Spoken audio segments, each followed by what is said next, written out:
Hello developers, welcome to Sai Pavan tech tutorials. ఈ వీడియోలో మనం echo or print statements and data types గురించి తెలుసుకుందాము. నెక్స్ట్ ఇంతకుముందు వచ్చేసి వేరియబుల్స్లో మనం స్కోప్ వేరియబుల్స్ గురించి తెలుసుకున్నాం కదా. Local, global and static variables అంటే ఏంటి, ఎలా వర్క్ అవుతాయి, ఎలా యాక్సెస్ చేయాలి, ఎలా క్రియేట్ చేయాలి అనేది తెలుసుకున్నాము. సో నెక్స్ట్ ఇందులో వచ్చేసి ఎకో అండ్ ప్రింట్ స్టేట్మెంట్స్ ఎలా వర్క్ అవుతాయో చూద్దాం. బోత్ ఆర్ సేమ్, రెండు ఒకేలా వర్క్ అవుతాయి. దాని ఫైనల్ అవుట్పుట్ ఏంటంటే మనకి ఎకో అని కొట్టినా, ప్రింట్ అని కొట్టినా మనం పంపించే లేదా ఇక్కడ డేటాని డిస్ప్లే చేయడం అనమాట. సో దానికంటే ముందు ఫస్ట్ నేను నా సర్వర్ని స్టార్ట్ చేస్తున్నాను.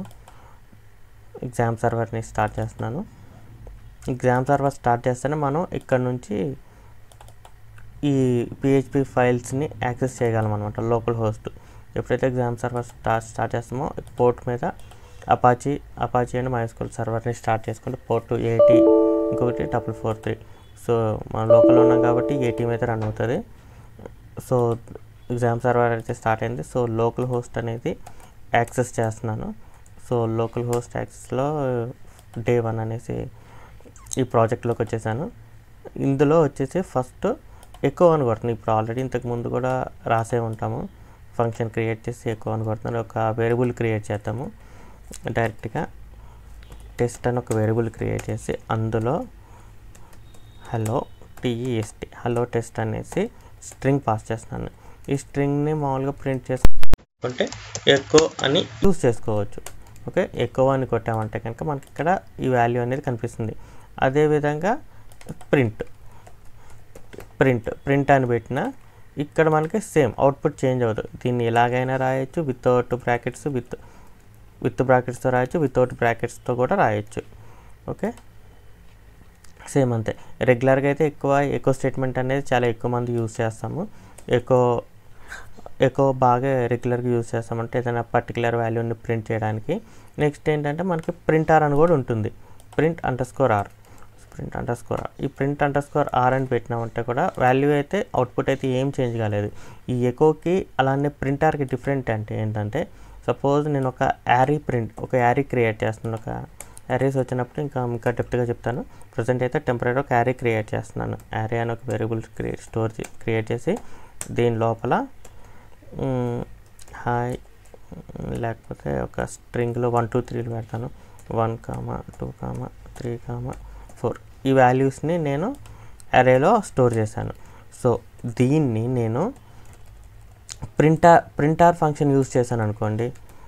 Print under score or printer function use చేసి అందులో యారీ డేటా ప్రింట్ చేశాను అనుకోండి, మనకి వాల్యూ అనేది ఇట్లా ప్రింట్ అవుతుంది. అదే సపోజ్ మనం ఎకో కొట్టామనుకోండి, ఎకో కొడితే ఎకో అనేది యారీని ప్రింట్ చేయలేదు డైరెక్ట్గా. ఓకే, సో ఇట్లా ఒక ఎర్రర్ త్రో అవుతుంది. Yaari to string conversion. మళ్ళీ దీన్ని ప్రింట్ చేయాలంటే ఈ యారీని స్ట్రింగ్లోకి కన్వర్ట్ చేసుకోవాలి. సో ప్రింట్ కూడా అంతే. సో ప్రింట్ ఫంక్షన్ కూడా డైరెక్ట్గా ఇప్పుడు యారీ ఇందులో పాస్ చేశాను. నేను పాస్ చేసిన తర్వాత సేమ్, ఎందుకంటే ఈ ఎకో కానీ ప్రింట్ కానీ డైరెక్ట్గా యారీని ప్రింట్ చేయలేదు. సో ప్రింటర్ అనే ఒక మెథడ్ యారీని ప్రింట్ చేయడానికి యూజ్ చేస్తాం. నెక్స్ట్ వచ్చేసి జనరల్గా ఇక్కడ ఏముందో డిఫరెన్స్ అయితే ఏముండదు. ఇందులో సేమ్ అదే చెప్తున్నాడు. కొంచెం ఎకో అనేది ఫాస్ట్ ఉంటుంది దీని ప్రింట్ కంటే అనేసి. సేమ్ ఎగ్జాంపుల్స్ మీరు మ్యాక్సిమం ఒకసారి ట్రై చేయండి. సేమ్ ఒక స్ట్రింగ్ని డిఫైన్ చేసి ఆ స్ట్రింగ్ని ఎలా యాక్సెస్ చేసుకోవాలి అనేది చూడండి. తప్పదు ఈ ఎగ్జాంపుల్ నేను చెప్తున్నాను. ఇప్పుడు 2 స్ట్రింగులు నేను క్రియేట్ చేస్తున్నాను. టెస్ట్ 1 టెస్ట్ అండర్ స్కోర్ 1 అని ఒక స్ట్రింగ్ని క్రియేట్ చేసి దీని లోపల హలో TST అని ఒక స్ట్రింగ్ని పెడుతున్నాను. స్ట్రింగ్ స్టోర్ చేస్తున్నాను. అలానే టెస్ట్ 2 అని ఒక వేరియబుల్ క్రియేట్ చేసి దీని లోపల హలో TST టెస్ట్ 2 అని ఒక స్ట్రింగ్ ప్రింట్ చేస్తున్నాను. స్టోర్ చేస్తున్నాను. స్ట్రింగ్ని టెస్ట్ 1 టెస్ట్ 2 అనే 2 వేరియబుల్స్లో స్టోర్ చేస్తున్నాను. దీనికి అర్థమైందంటే ఒక వేరియబుల్ క్రియేట్ చేసిన ఆ వేరియబుల్లో స్ట్రింగ్ని స్టోర్ చేస్తున్నాం అంతే. నెక్స్ట్ స్ట్రింగే కానీ నెంబరే కానీ ఏవైనా స్టోర్ చేసుకోవచ్చు, మన ఇష్టం. యాజ్ యారేలు కానీ స్టోర్ చేసుకోవచ్చు. సో ఫస్ట్ ఈ వేరియబుల్ని నేను ఇక్కడ ప్రింట్ చేస్తున్నాను. Okay, echo కొడుతున్నాను. ఎకో కొడితే మామూలుగా ఇక్కడ ఉన్న వేరియబుల్ అనేది ప్రింట్ అయింది. సపోజ్ ఈ వేరియబుల్ ఫస్ట్ test1 రావాలి, సెకండ్ test2 రావాలనుకోండి, కంకాటినేట్ ఆపరేటర్ యూజ్ చేస్తాం అనమాట. డాట్ కంకాటినేటర్ ఆపరేటర్ యూజ్ చేసి డాట్ పెట్టి ఇక్కడ ఈ స్ట్రింగ్ని మనం ఇక్కడ పెట్టామనుకోండి. సో హలో test2 ఈ 2 వాల్యూస్ వచ్చినాయి కదా. హలో ఇంకొంచెం ఏదన్నా మధ్యలో ఒక సింబల్ పెడదాం, ఇది పెట్టేస్తున్నాను. ఇది ఫస్ట్ స్ట్రింగ్, ఇది సెకండ్ స్ట్రింగ్. సేమ్ అలానే ప్రింట్ యూజ్ చేశాను అనుకోండి. ఓకే, ప్రింట్ పెట్టినాను. సో ప్రింట్ కూడా పెడితే సేమ్ అవుట్పుట్ అయితే కనుక ఏమీ చేంజ్ కాదు, 2 సేమ్ ఒకేలా ఉంటాయి.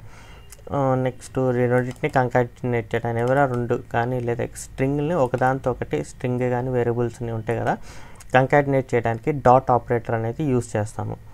ఓకే, లేదు ఈ స్ట్రింగ్స్ని మనం డైరెక్ట్గా మనం డబుల్ కాలమ్స్లో ఈ వేరియబుల్స్ ఉన్నాయి కదా, ఈ వేరియబుల్స్ని డైరెక్ట్గా మనం డబుల్ కాలమ్స్లో పెట్టేసినాం అనుకోండి. ఇలా డబుల్ కాలమ్స్లో పెట్టి డైరెక్ట్గా ఈ విధంగానే మనం చేసుకోవచ్చు. సో ఎటువంటి కంకాటినేషన్ ఆపరేటర్ యూజ్ చేయకుండా డైరెక్ట్గా మనకి ఎన్ని వేరియబుల్స్ కావాలంటే అన్ని వేరియబుల్స్ డబుల్ కాలమ్స్లో పెట్టుకొని యూజ్ అయినా చేసుకోవచ్చు. మధ్యలో మీకు ఇంకేదైనా సపరేట్ స్ట్రింగ్ రావాలనుకోండి, అప్పుడు పక్క మళ్ళీ కంకాటినేటర్ ఆపరేటర్ యూజ్ చేసుకోవాలి.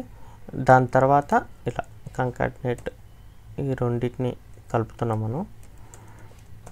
కంకాటినేట్ ఆపరేటర్ యూజ్ చేసుకొని హాయ్ ఇంకొక స్ట్రింగ్ని మధ్యలో ఇంకొక స్ట్రింగ్ని ఇక్కడ పాస్ చేస్తున్నాం. ఓకే, అంతే. ఇట్లా హాయ్ ఏదో మళ్ళీ ఇంకొక స్ట్రింగ్ పెట్టాను. సో ఇలా చేయొచ్చు. ఓకే, ఇంకో ప్రింట్ చేసిన హాయ్. నెక్స్ట్ ఇంకేముంది ఇందులో, same print statement without parenthesis, without brackets, with brackets same. Next display values, concatenation operator ఎలా యూజ్ అయ్యిందో మీకు అర్థమైంది కదా. నెక్స్ట్ వచ్చేసి డేటా టైప్స్. జనరల్లీ మ్యాక్సిమం ప్రతి ప్రోగ్రామింగ్ లాంగ్వేజ్లో కూడా డేటా టైప్స్ అనేది కామన్ అనమాట. Okay, string, integer, float, Boolean, Yaari, object, null values, ఈ డేటా టైప్స్. ఓకే, ఇప్పుడు మనం ఫస్ట్ ఆల్రెడీ మనం ఇందులో స్ట్రింగ్ అనేది ఎలా అనేసి మనం చూసాం కదా. ఇక్కడ ఆల్రెడీ ఇదొక స్ట్రింగ్ ఇలా ఇచ్చిన డబుల్ కాలమ్స్లో ఇచ్చిన స్ట్రింగే అంటారు, లేదంటే సింగిల్ కాలమ్స్లో ఇచ్చిన స్ట్రింగే అంటుంది దీన్ని. ఓకే, ఇది స్ట్రింగ్. ఇంటిజర్ అంటే కనుక ఇదిగో నెంబర్ పాస్ చేస్తూ ఉంటే అది ఇంటిజర్. ఫ్లోట్ వాల్యూలు అంటే పాయింట్, బూలియన్ అంటే ట్రూ ఫాల్స్, అరే అంటే యారీ డిఫైన్ చేసుకుంటాం. ఇప్పుడు ఫస్ట్ స్ట్రింగ్ అయిపోయింది కదా. నెక్స్ట్ వచ్చేసి ఇంట్ అని ఎలా డిఫైన్ చేసుకుంటాం. Next integer. ఇప్పుడు హాయ్ ఇంట్ అని పెట్టి హాయ్ అండర్స్కోర్ ఇంట్ అని ఒక వేరియబుల్ అని పెట్టి ఈ వేరియబుల్లో 22 అని ఇచ్చిన వాల్యూ. సో ఇది ఇంటిజర్. సో డబుల్ అంటే ఫ్లోట్ అంటే సేమ్. ఇప్పుడు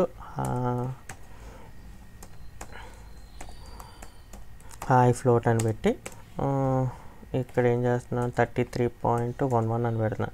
ఇది ఫ్లోట్ అని అనవచ్చు, డబుల్ అయినా అనుకోవచ్చు. నెక్స్ట్ వచ్చేసి బూలియన్. ఓకే,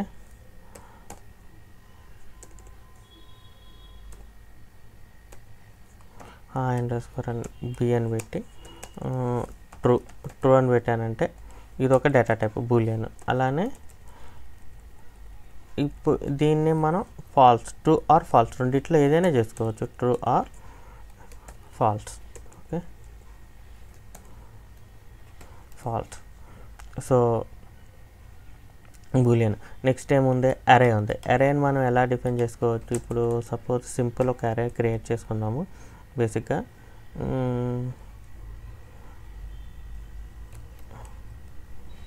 అరే ఆఫ్ ఎగ్జాంపుల్ అని ఒక వేరియబుల్ క్రియేట్ చేసుకొని అరేని ఇలా డిఫైన్ చేస్తున్నాం. ఓకే, అరే అని ఒక ఫంక్షన్ రాసి దీని లోపల మనం ఏదైనా వాల్యూ ఇచ్చుకుంటాం. స్ట్రింగ్లు ఇచ్చుకోవచ్చు. ఫస్ట్ హాయ్ అని ఒక స్ట్రింగ్ ఇచ్చాను, సెకండ్ దాంట్లోనేమో 22 అని ఒక నెంబర్ ఇచ్చాను, థర్డ్ దాంట్లో 33.11 అని ఒక డబుల్ ఇచ్చాను, డబుల్ వాల్యూ ఇచ్చాను. నెక్స్ట్ వచ్చేసి ట్రూ అని ఇస్తున్నాను. ఏమేమి ఇచ్చుకున్నాను, ఒక డేటా స్ట్రింగ్ ఇచ్చాను, ఇంటిజర్ ఇచ్చాను, డేటా టైప్ మనకి బూలియన్ వాల్యూస్ ఇచ్చాను. ఓకే, సో ఈ యారీస్ మల్టిపుల్ డేటాని మల్టిపుల్ టైప్స్ ఆఫ్ డేటాని ఒక యారీ డిఫైన్ చేసి ఈ యారే ఆఫ్ ఎగ్జాంపుల్ అనే వేరియబుల్లో స్టోర్ చేస్తున్నాం. దీన్ని మనం ప్రింట్ చేయాలనుకుంటే ఏం చేస్తాం, డైరెక్ట్గా ప్రింటార్ అనేసి ఒక ఫంక్షన్ ఒక ప్రింటార్ అనే ఫంక్షన్ని కాల్ చేసుకొని దాని లోపల ఈ వేరియబుల్ పాస్ చేసామంటే కనుక మనకు వాల్యూస్ అనేవి ఇలా ప్రింట్ అవుతాయి. ఓకే, నెక్స్ట్ వచ్చేసి ఆబ్జెక్ట్ అంటే మీకు ఇంకా క్లియర్గా చెప్తాను. ప్రజెంట్ జస్ట్ ఒక చిన్న ఎగ్జాంపుల్ మాత్రం లైట్గా చెప్తాను. మీకు ఎప్పుడైతే క్లాసెస్ ఆబ్జెక్ట్ ఓరియంటెడ్ వచ్చినప్పుడు మీకు దీని గురించి ప్రాపర్గా చెప్తాను. జస్ట్ ఇప్పుడైతే ఒకసారి ఒక ఆబ్జెక్ట్ని ఎలా క్రియేట్ చేయాలనేసి తెలుసుకుందాము. ఆబ్జెక్ట్ అంటే ఏంటి, జస్ట్ మనకు ఒక అరే అనేది ఒక డేటా టైప్, అట్లానే ఆబ్జెక్ట్ కూడా ఒక డేటా టైపే కదా. సపోజ్ నేను ఇప్పుడు ఆబ్జెక్ట్ క్రియేట్ చేయాలనుకుంటే ఫస్ట్ ఒక క్లాస్ పెట్టాలి.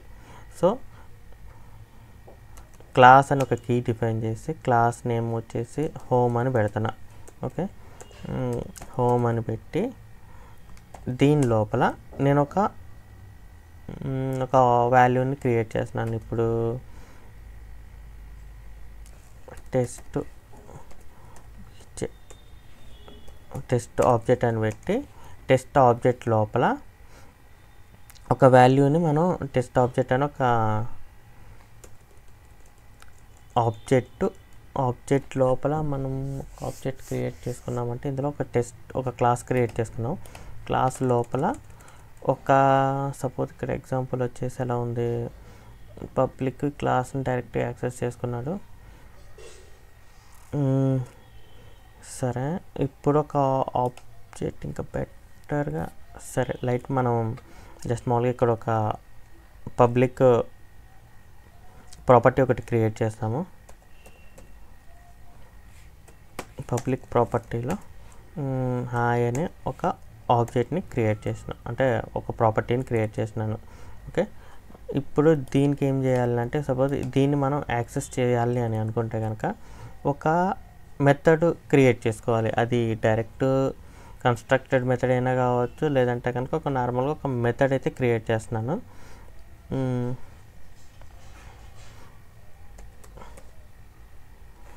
పబ్లిక్ ఫంక్షన్ గెట్ వాల్యూ అనేది ఒక మెథడ్ క్రియేట్ చేస్తున్నా. ఓకే, ఈ మెథడ్ క్రియేట్ చేసి ఇప్పుడు నేనేం చేస్తున్నానంటే ఈ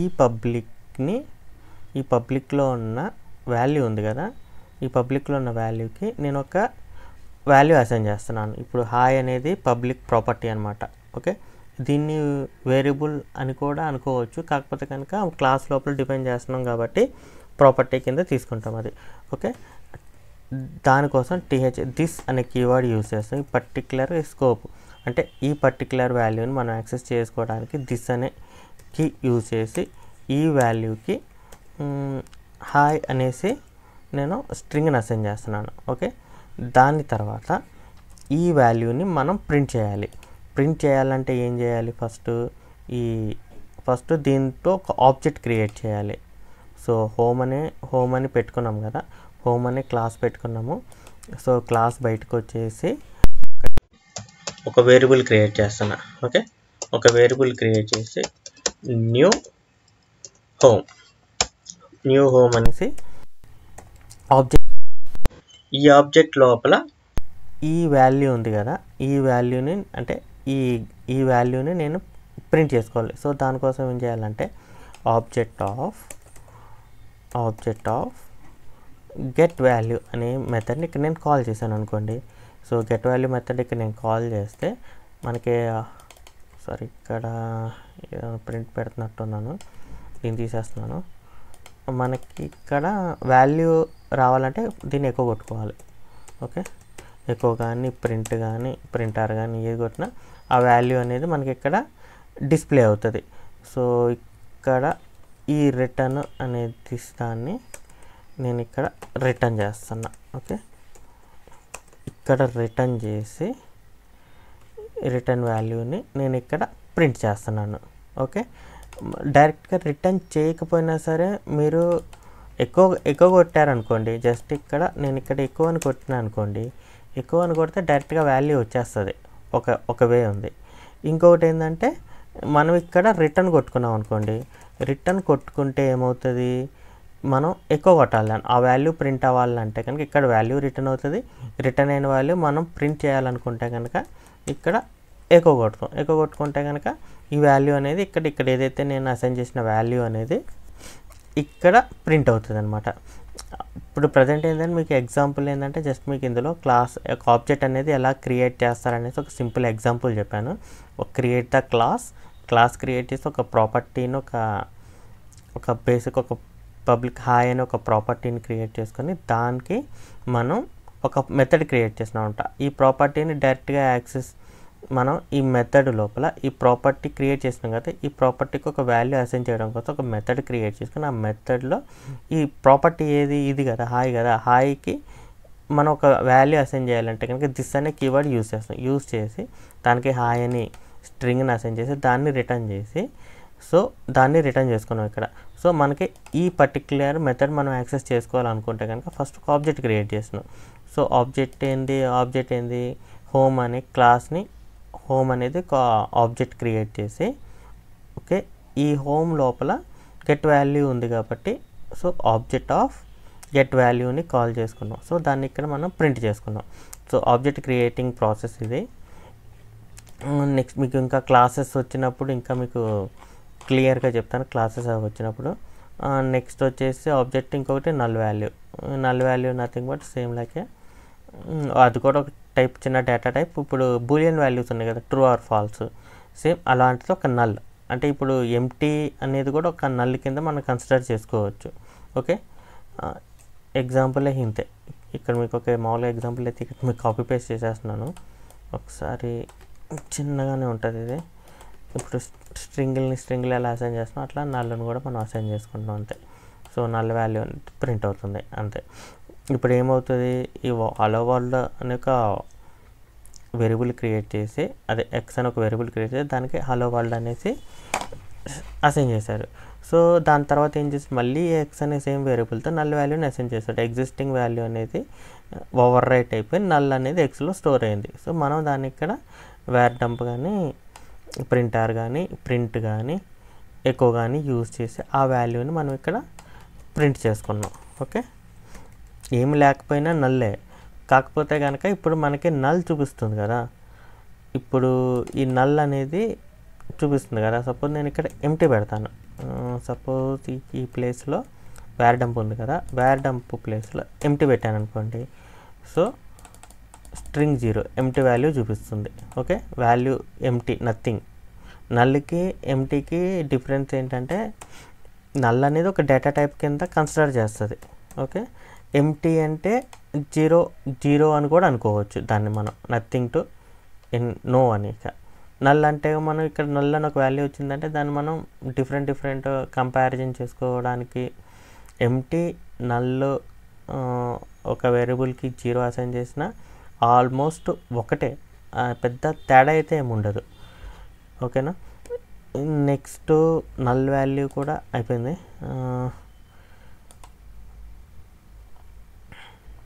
ఇప్పుడు వేర్ డంప్కి ప్రింటర్కి డిఫరెన్స్ కూడా చెప్తాను ఇందులో. ఇక్కడ వేర్ డంప్ అనేసి ఉంది కదా, వేర్ డంప్ ఏం చేస్తుంది అంటే మనకి ఇక్కడ డేటా టైప్స్ని కూడా చూపిస్తుంది. సపోజ్ ఇక్కడ ఎక్స్ అని ఉందనుకోండి, ఎక్స్ని నేను ఇక్కడ వేర్ డంప్ చేస్తే ఎక్స్ విత్ 12 క్యారెక్టర్స్ ఉన్నాయి. సో స్ట్రింగ్ అనేసి నాకు ఇక్కడ చూపించింది. సేమ్ ఎక్స్ని నేను ప్రింటర్ చేస్తాను అనమాట. ఓకే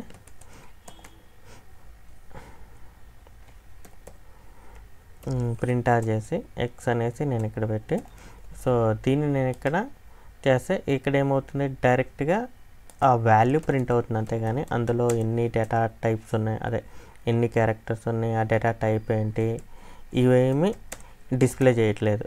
ఓకే ఈ వేర్ డంప్ అనేది కూడా మేము రెగ్యులర్గా యూజ్ చేస్తాం. ప్రింటర్ ఎలా యూజ్ చేస్తాం, వేర్ డంప్ కూడా అలానే యూజ్ చేస్తాము.